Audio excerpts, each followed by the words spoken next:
Hello, my name is Debo real estate entrepreneur, MD CEO Realty Point Limited. They call us the Sack Your Landlord people. And this is Real Estate Business with Debo Adejano. You're welcome. Today, I'll be talking about what I call the 4 quadrants of real estate investment. Really, any kind of investment. There are 4 sides to it, and I'll be sharing that today with you. Just 4 baskets, and when in your lifetime, within your life cycle, you should be putting what in which basket. It promises to be very interesting, and I'll be right back.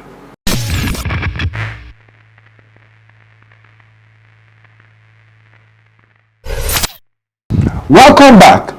Now, there are 4 basic types of investments. I've heard this said, this is not my theory as it were in terms of classification, but it is a classification that I totally buy into and that I hold to be very true. Now, there are 4. One is called growth investment strategy. Then we have growth and income investment strategy. Then we have aggressive growth investment strategy, and the last one is what I call the Forex or international investment strategy. These are 4 investment strategies that you must adopt over the period of your lifetime in varying measures at a time, as in all 4 should really somewhat be present one way or the other, okay, but in varying measure in your lifetime. And I will be sharing just how that can be done, or the understanding of that even when it comes to real estate. So the first one, growth investment, just speaks to it, is the investment you make just for the purpose of growth. Okay, so in real estate, that is synonymous to what you call land speculation, for example, or land banking. So when you are doing growth investment strategy, you are investing a lot more in land, because with land you are only speculating. Remember what I shared regarding the difference between speculation and investment? If you missed that video, I would encourage you to check it out in our channel and make sure that you watch it. It will better explain it to you. So speculation is that you put money in principal, and then at the end of the investment you get your principal back with capital appreciation. Okay, so and that is growth. So you put your principal in, and at the end of the investment, when you are terminating, you have growth. Your principal would have grown. That is one strategy. You do that as an investment strategy. When you are doing that, one of the things you need to really pay attention to is holding costs. Okay, because there is always a cost to holding that transaction, holding that investment, and not letting it go until a particular time. If your plan is to hold it for 5 years, for 10 years, there are cost implications within those years. You should be ready, okay, to fund those cost requirements. You should be ready to fund them. Otherwise, you may be pressured into liquidating your investment before the time you so plan, and that may really mean not making as much money, or even taking a cut, making a loss. Yes, losing part of your principal. It could really mean that. Okay, so that's growth strategy. Is one strategy you want to consider when investing in real estate. The other one is the growth and income strategy. That is talking to being the landlord, as it were, in the sense that you just don't have land, you develop it and you give it out on rental. Okay, so you have properties for rental income purposes. That typifies a growth and income strategy. So in that way, your property will be appreciating in value.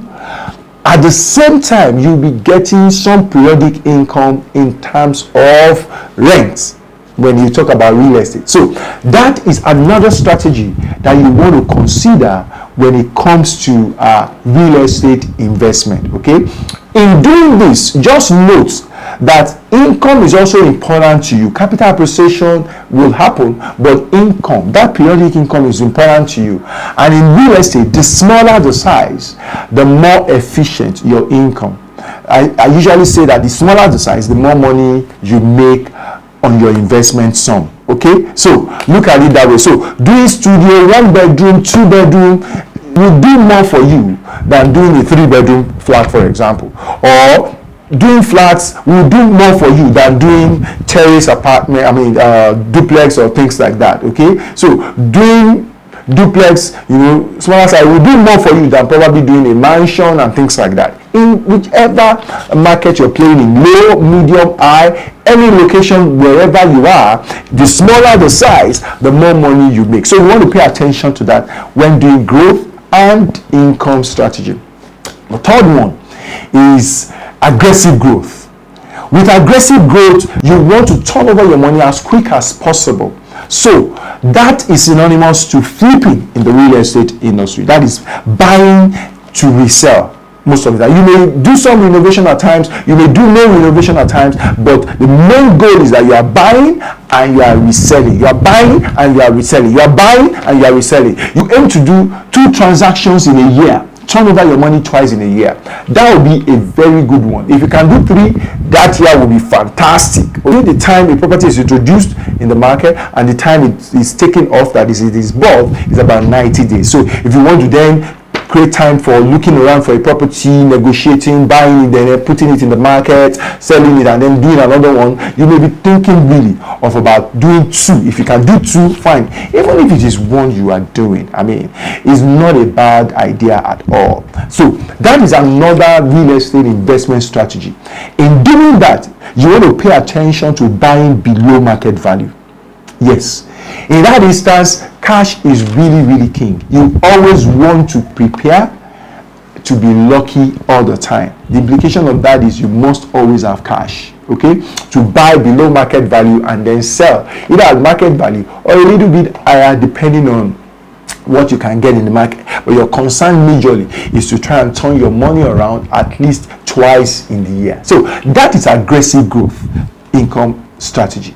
The last one is the one I call the FX, or international investment, and that just speaks to itself.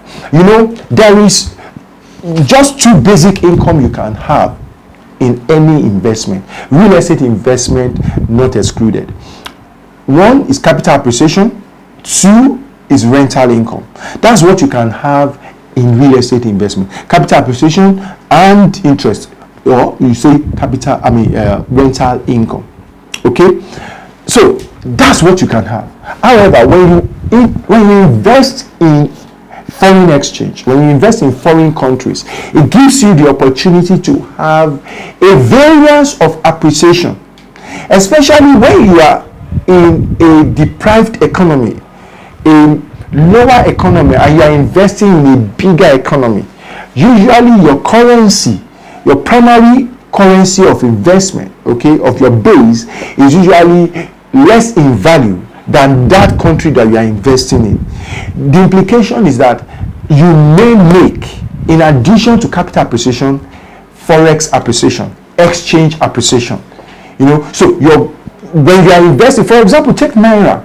If you invested in the year 2014, mid 2015, before government changed hands, Naira was going for like 190 to $1. But soon after government changed hands, Naira went to as high as 500 before it started coming down and settled at 360, 365. So if you did any investment in any country in, say, April 2015, okay, and you then liquidated the investment in, let's say, 2017, maybe December, thereabout, okay, I think that had come to 3860 that time. You will be shocked that within that space of to 2 years, you want to say 2 years plus, okay, just a little bit more than 24 months, okay, you would be making, apart from capital appreciation or the rental income you could have made depending on the type of investment, you'll be making almost 100% when it comes to the FX appreciation. The FX you would have gained, because Naira had gone to 360.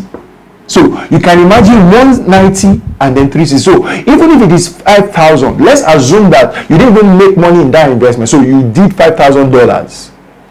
$5,000, by the time you are converting $5,000, that's 5,000 times 190. You know, you can see the figure.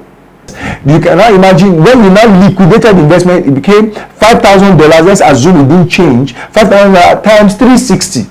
Look at the figure. That's what you gain. The difference between this and the previous one, which is, I mean, huge in itself, almost 100%. That's the benefit of having FX, having international investment in your portfolio, especially when you are in a disadvantaged economy, as it were. It makes a lot of sense. The same way it works for us is how it works against the people that are in developed economy and trying to invest in lower countries. They need to make use of some other strategy to ensure that they enjoy in returns on their investment, good appreciable returns on their investment. So those are the four investment strategies that I would encourage you to explore and have a mix and match of them depending on how old you are. And let me just give you a guide, just in wrapping up, on how old you are, the age bracket, and what you should be considering. Now, 3 things are important in investment: your risk appetite, the return on investment, and then your liquidity. Okay, you are trying to be sure that you are liquid. You are trying to manage your return expectation, you know, your return expectations, what they will be, and then your risk appetite, how ready you are for risk. So when you are within the 25, lower than 25 to like 30 or 40 years, really, you know, so your first 15 years of work thereabout, within that age bracket, your return expectation is usually high, your risk appetite is usually high, okay, your liquidity is not really so high, it's usually low, okay, within that age bracket. Of course, different people vary, but the lower the age, the more your liquidity, for example. Then when you move into when you get into 41 years to 50, your return expectation becomes very balanced. You have better experience in life and all of that. Return expectation become very balanced. Your risk appetite becomes very balanced. You are wary of taking huge risk, you know, things like that. You are more cautious in the investments that you put your money in, and of course your liquidity is better. So it's not as low as when you were much younger, is a bit more balanced right now. Then when you cross over to 51 to 60 assumed to be like the retirement age, kind of, okay, that also changes a number of things in that mix, meaning that your return expectation will be moderately low. You are not expecting to do business that you make a lot of money, you know, things like that. And then your risk appetite is moderately low. You don't want to gamble on all that you've been able to make all these years. So you are very mindful as to what you are putting your money in. You make sure that it is doubly secured, as it were.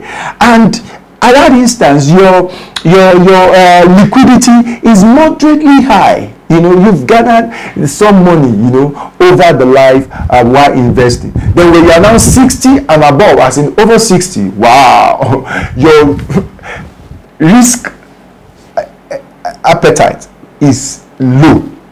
Okay, not just moderately, it is low. And then your return expectation is also low. You really don't want, you are not really keen on so much money. You just want the security of your money. Your liquidity is very high, but you want the security of your money. So if we use the variable income and the fixed income investment strategy, we would say that the younger you are, the more of variable income investments you want to make. And the older you are, the more of fixed income investments you want to make. You just want to be more sure. Meanwhile, when you are younger, you want to take more risk. I hope that this has benefited you in one way or the other. If you want to learn more on how to mix and match, just keep following us, and maybe you want to attend one of our trainings in School of Estate. Or if you've not attended the Real Estate Entrepreneurs Fast Track course, wow, where have you been? You definitely need to book a date with us on one of our dates in one of the venues close to you, and make sure you are there. To do that, just check below and you can click on the link, okay, to register for your next Real Estate Entrepreneurs Fast Track course. I'll be looking forward to seeing you. If you've enjoyed this video, click on the like button, and please tell somebody that there is such a channel on YouTube video that is blessing people as regards investment and doing business in the real estate world. Till I come your way another time, I remain yours sincerely, Debo, in the business of helping you sack your landlord. Thank you.